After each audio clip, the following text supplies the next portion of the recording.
Hello and welcome back to Legend of Zelda: Link Between Worlds for the 3DS. In this episode, part 15, we'll be doing this particular timer challenge.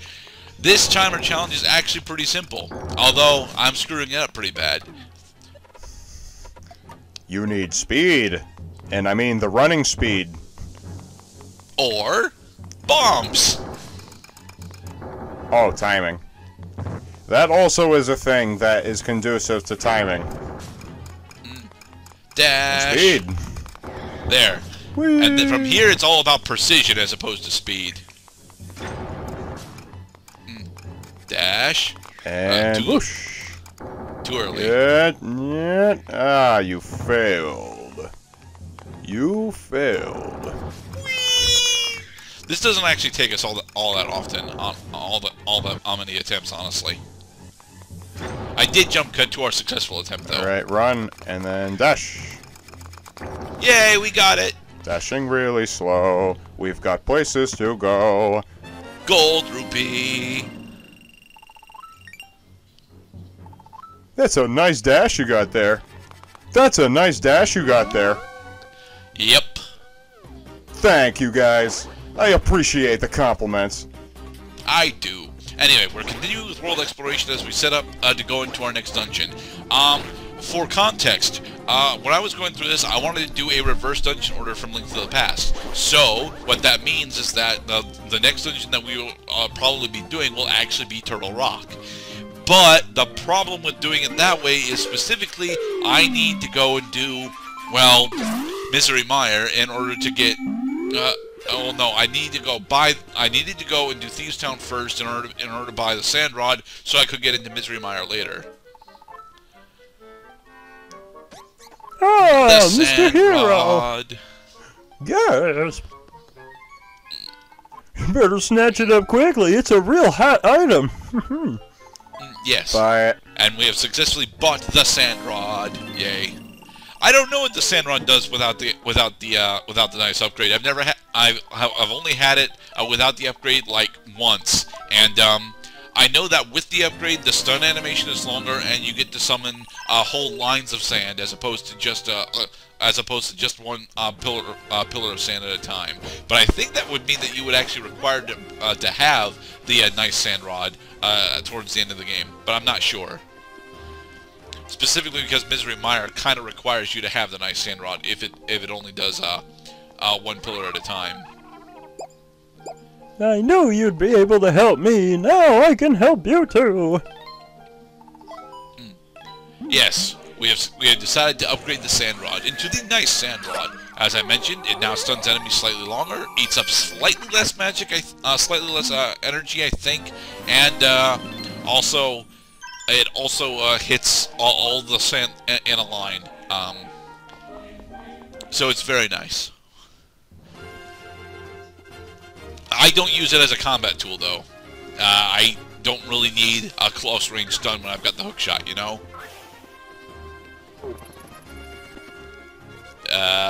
Mr. Cloud? I am in suspense to see what the Sand Rod is actually capable of doing. We won't show it off for some time. I'm sorry. The closest comparison I can make is a well-timed penis joke, but let's not be little children about this. It's not like we're 10 or anything. No, well, some of us aren't.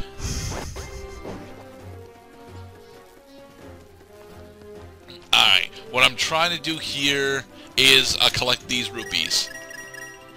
Because these rupees are relatively easy to miss. For the most part, specifically because, you know, it's very easy to jump off these ledges. Hence, we have to restart it again. And whoosh. And whoosh. And whoosh. There, got it. Right, because you can't just change direction. Link has to take a step forward in whatever direction you just elected to send him in. Yep. Alright, and here's one of the other major gimmicks. Every time we get to a new area in Lorule, Hilda will tell us about that area.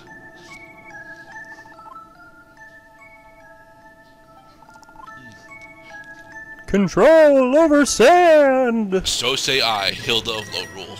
Remember! Sand!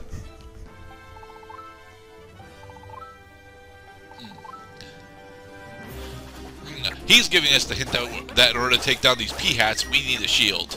At least I assume that these are called P-hats. I'm not sure. Nah, P-hats don't drop bombs. Or at least I don't think they do.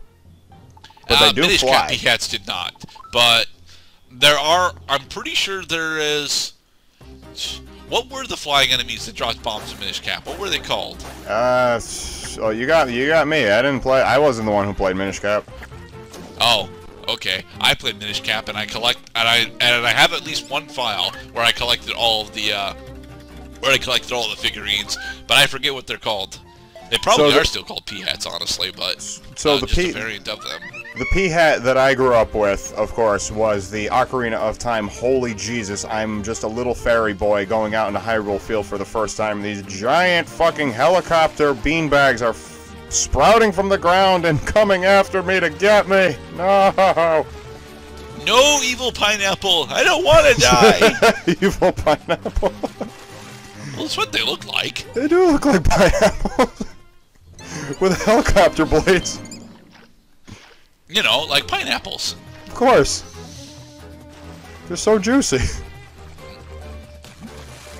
And for defeating that particular P-hat, you got, what was it, 100 rupees? No, I think you got between like 5 and 20 rupees. Ah, okay. Gerda, don't you want to check underneath the bridges that, thanks to perspective fail, we can't fucking see what's under it? Nah, because it's just rupees. If there is anything rupees, under he them. says. Ha! We need rupees. We do need rupees, but we don't need all that many more rupees. We need, let's see, hookshot, boomerang, hammer, is that it? And bow. So that's 3,200 rupees we need. We only need 3,000 more rupees and we'll be able to buy all of the items. And that will be pretty much all the things that we will ever need to buy. Yeah, we might have. So this is what the sand rod does. The sand rod allows us to create pillars of sand platforms. Guess what else you can do with those platforms? You can walk on the wall, son. See, that's me using my intuition. Unfortunately, you can only have one instance of sand pillars open at a time. Thankfully, thankfully, the nice sand rod doesn't actually have a time limit. I think the normal sand rod actually does have a time limit associated with it. Jesus. So yeah, screw the normal sand rod. Maybe this way. I like that it makes differently shaped platforms depending on how much space you have. Yeah. It's an interesting attention to detail, but it's usually annoying. Because it's like, I want a full sand pillar, not a quarter one. I don't care that there was somebody in the way. Bury him! Actually, what the sand rod will usually do, if someone is in the way, when it's triggering off, it will stun them. And its stun is relatively lengthy, but it's not lengthy enough for me to actually focus on that. Yeah, not to mention that there are other weapons in your inventory that do the job way better than this. Yeah. Let us use these things for their intended functions. Booga, booga, booga, booga, booga, booga, booga. There's that Mai.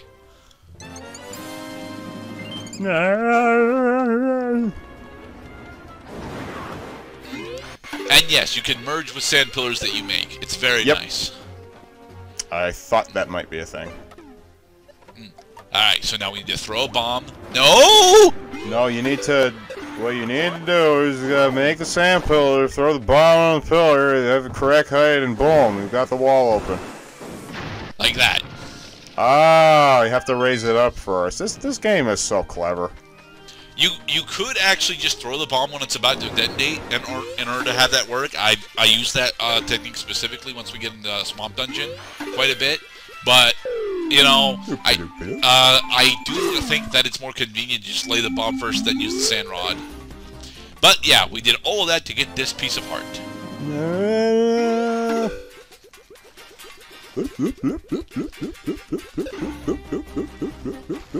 What?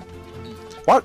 Oh, we popped out because there was no real good reason for us to stay in there, as we are going to show off one of the absolute worst mirror world portals that the game has got. Actually, I don't think we even show off us using that one because it's so goddamn terrible. The one that I'm referring to is the one that's just to the left of the one that we just used. And the reason why that one sucks so much is very specifically because it gives you exactly 7 rupees and nothing else. It's for you use that one for exactly 7 rupees, and you can't use it for anything else. It is stupid, and I don't like it.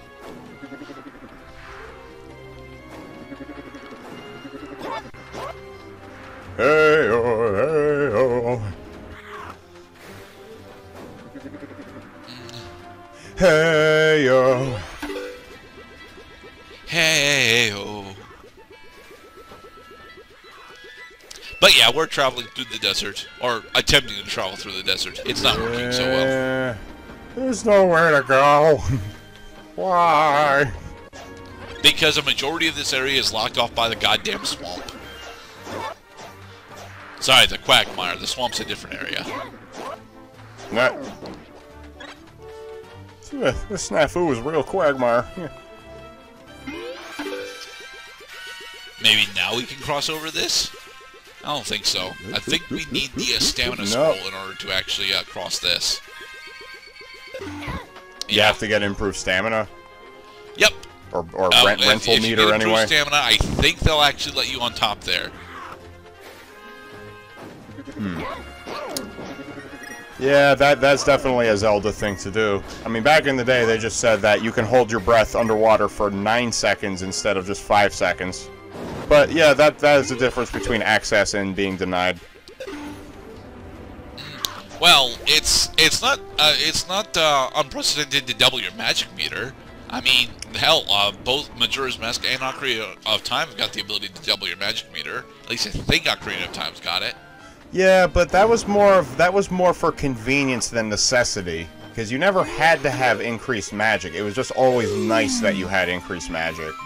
Well, the same thing is here. We don't need increased stamina in order to get into the dungeon. Having increased stamina would just give us another route in, I think. Gotcha. So, if you wait to do this dungeon, then you might have the increased magic meter you need to make that. Right, because again, it's actually an optional treasure. It's the optional treasure for Turtle Rock, actually. Well, no, not Turtle Rock. No, for Ice Palace. Rise, rise, my pillars of truth. We will get the monies. There's a Mai somewhere here, damn it, and I need to find it. Come here, kids. Come on out, you little fuckers. Stupid. Don't they cast shadows on the ground? No, they do not cast shadows on the ground because this Mai is buried underneath the sand. Oh. So you just have to keep testing until you find it? Yep. Damn it. It's over here. Ah, there you are, you little bastard. Come here. Alright, and with this, we are successfully obtaining this weather vein. I will cook you with butter. Kind of. Now we have fast travel access to Desert Palace. And in Misery the Mire. next part. Looks like we're going to go to Desert Palace next. Okay. Yay.